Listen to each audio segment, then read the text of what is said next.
78e session de l'Assemblée générale des Nations unies. Le président de la République, Félix Tshisekedi, assisté à l'ouverture, mais prendra aussi la parole ce mercredi à 21h, heure de Kinshasa, du haut de la tribune de cette Assemblée. Une allocution très attendue par le Congolais.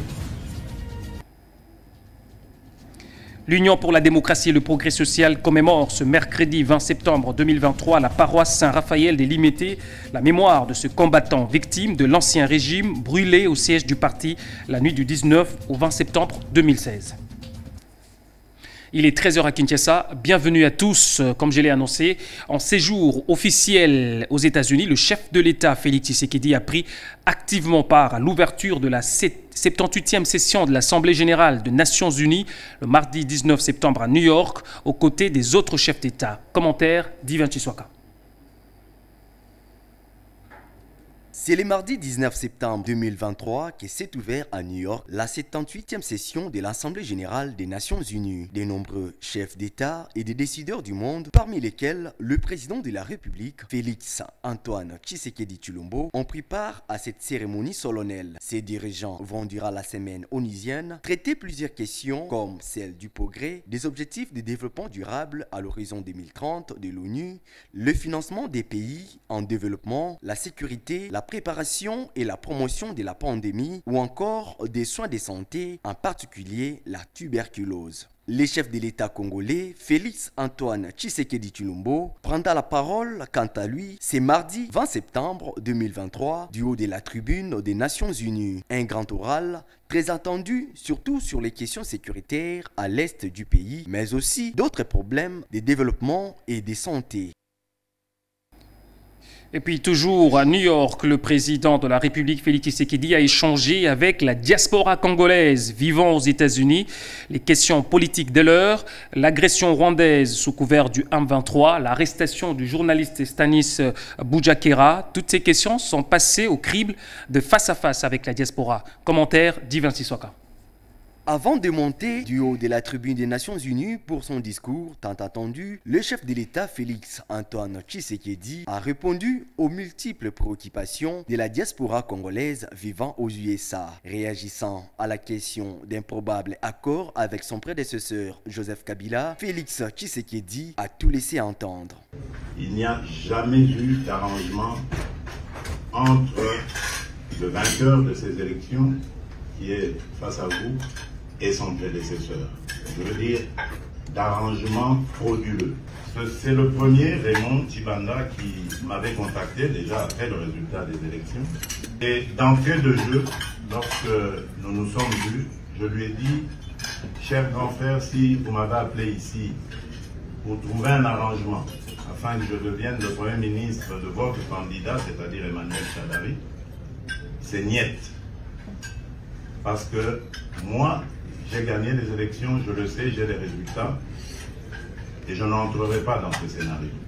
Donc aujourd'hui, ceux qui parlent de fraude doivent nous en apporter les preuves et dire qui est responsable de cette fraude. Répondant à cette épineuse question sur la situation de l'Est, le président de la République, Félix Antoine Tshisekedi, a, dans un ton ferme, défendu la position de la RDC face aux attaques criminelles du M23 soutenues par les régimes Kagame. Aujourd'hui, nous disons, ça suffit. Plus de 10 millions de morts, des millions voire des milliards de dollars de pillés en ressources naturelles, minières comme agricoles, ça suffit. Voilà pourquoi nous avons renforcé nos capacités et nous sommes, je peux le dire aujourd'hui, en mesure de pouvoir faire face à n'importe quelle adversité venant de ce pays-là. À en croire le chef de l'État congolais, Kinshasa reste déterminé pour mettre fin au massacre de l'Est. Vous allez prendre rendez-vous avec nous pour suivre à 21h, heure de Kinshasa, la locution du président de la République, Félix Tshisekedi, du haut de la tribune de l'Assemblée générale des Nations unies, donc à 21h. Autre chose, le vice-premier ministre, ministre de l'Intérieur, Peter Kazadi, a pris part à l'inhumation des victimes de la répression militaire du 30 août à Goma, dans la province du Nord Kivu. Les victimes ont été enterrées le lundi 18 septembre 2023. Gianinga Mazita. Les corps ont été mis sous terre en fin de journée du lundi 18 septembre 2023 au cimetière Macao après une concertation entre les familles et les gouvernements. Le vice-premier ministre et ministre de l'Intérieur, Peter Kazadi, a indiqué que le gouvernement a pris en charge tous les frais funéraires et remis une enveloppe à chaque famille pour qu'elle fasse leur deuil d'une manière plus ou moins acceptable. Je viens d'échanger avec les familles des victimes qui se sont présentées. Ici, je voudrais souligner qu'il y a des victimes dont les familles ne se sont pas présentées, mais que le gouvernement va entièrement prendre en charge, enterrer dignement. Nous avons échangé, nous sommes tombés d'accord sur les principes d'enterrement. Ces membres du gouvernement Samalou Kondé a déposé une gerbe de fleurs sur un cercueil devant des membres de famille en émotion et en larmes. D'après Peter Kazadi, l'actuel décompte fait état de 57 morts, mais seules 40 familles sont identifiées. Jusque-là, on a enregistré 57 morts. Sur les 57 morts, il y a une quarantaine qui s'est manifestée et d'autres dont les familles se sont manifestées et d'autres familles ne se sont pas manifestées pour réclamer les corps. Pour l'instant, des procès sont en cours à Goma, l'un contre une centaine de membres de la SEC qui avaient organisé la manifestation anti-ONI, anti-MONUSCO, étouffée dans l'œuf par l'armée. Ils sont accusés de participation à un mouvement insurrectionnel. L'autre procès est celui de 6 militaires de la garde républicaine, dont des officiers poursuivis pour crimes contre l'humanité, destruction des effets militaires et incitation des soldats à commettre des actes contraires à la discipline. Processus électoral. Le président de la Commission électorale nationale indépendante, Denis Kadima, a échangé avec la représentation des étudiants du Congo sur le rôle que l'étudiant devra jouer non seulement dans l'appropriation du processus électoral, mais aussi son attitude dans l'acceptation des résultats des élections. Commentaire, Leslie Mavata. Le président de la commission électorale indépendante, Denis Kadima Kazadi, a reçu lundi dernier au siège de la centrale électorale la délégation du comité directeur de la représentation des étudiants du Congo, conduit par Maurice Mukandaï, son président national. Le numéro 1 de la centrale électorale a apprécié à sa juste valeur la démarche citoyenne initiée par la représentation sollicitant une collaboration avec la commission électorale indépendante dans les cadre de la sensibilisation. L'entrevue était axée également sur les rôles que l'étudiant congolais devra jouer non seulement dans l'appropriation des processus électoraux, mais aussi son attitude sans passion dans l'acceptation de résultats post-électoraux. Concernant la participation des étudiants au processus électoral, mais aussi voir dans quelle mesure cette communauté estudiantine à travers tout le pays peut s'approprier du processus électoral, notamment dans le cadre de la sensibilisation de la communauté estudiantine pour ne pas se laisser faire en termes d'influence politicienne et de verser dans la violence pendant le processus électoral. Mais aussi, nous avons conclu de travailler ensemble avec la CENI, mais aussi la maison des élections pour voir dans quelle mesure l'étudiant congolais pourra se battre pour l'acceptation des résultats. Parce qu'à chaque fin du processus électoral, il y a toujours eu des violences, mais nous ne voulons pas que cette fois-ci, l'étudiant congolais puisse verser à la violence. Entré en action en juillet 2023, à l'issue d'une assemblée générale, l'actuel comité directeur a ouvert la voie pour une synergie avec la CENI en vue de tout faire pour la communauté estudiantine congolaise, soit considérée comme un maillot essentiel de consolidation de la paix.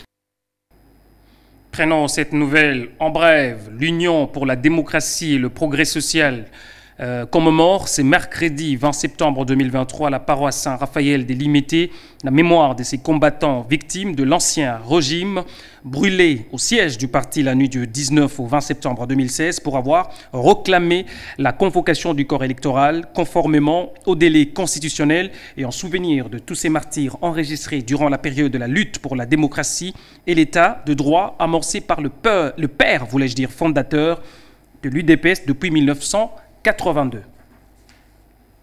Rendons-nous en province en perspective du lancement de l'opération de démantèlement des barrières illicites sur différentes routes du Lualaba. La gouverneure de la province Fifi Masuka a dépêché une commission interministérielle sur la route nationale numéro 39 pour s'enquérir de la situation. Reportage.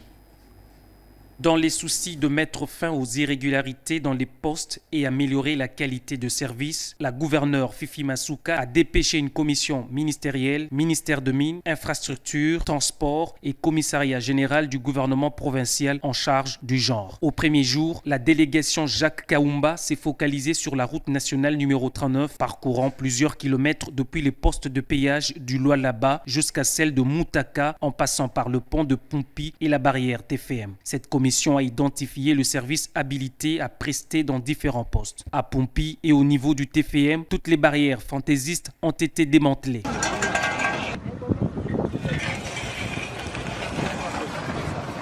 À Moutaka, 2 personnes ont été arrêtées alors qu'ils occupaient illégalement les bureaux de ce poste. Le ministre provincial de Mines a confirmé la détermination de la gouverneure Masuka à remettre de l'ordre sur toutes les barrières de la province. La commission est chargée de démanteler les barrières illicites et aussi vérifier les services habilités sur ces barrières-là illicites. Il y a plusieurs barrières et les gens ne savent pas circuler comme il se doit. Alors, sur instruction de son Excellence Madame le Gouverneur, nous avons été en commission pour faire ce travail. Cette démarche entre dans les cadres de la vision du développement prônée par le président de la République, Félix Tshisekedi. Mesdames, Messieurs, fin de cette édition. Si vous nous avez pris en cours, voici le rappel des titres. 78e session de l'Assemblée générale des Nations unies, le président de la République, Félix Tshisekedi, a pris part à l'ouverture, mais prendra la parole ce mercredi à 21h de Kinshasa, du haut de la tribune de cette Assemblée. Une allocution très attendue par les Congolais, que vous suivrez d'ailleurs sur votre canal à partir de 21h. L'Union pour la démocratie et le progrès social commémore ce mercredi 20 septembre 2023 à la paroisse Saint-Raphaël des Limités la mémoire de ces combattants victimes de l'ancien régime brûlés au siège du parti la nuit du 19 au 20 septembre 2016. Ce journal est complètement terminé. Merci à vous de nous avoir suivis. Restez avec nous. L'actualité reste en continu sur votre canal. À très vite.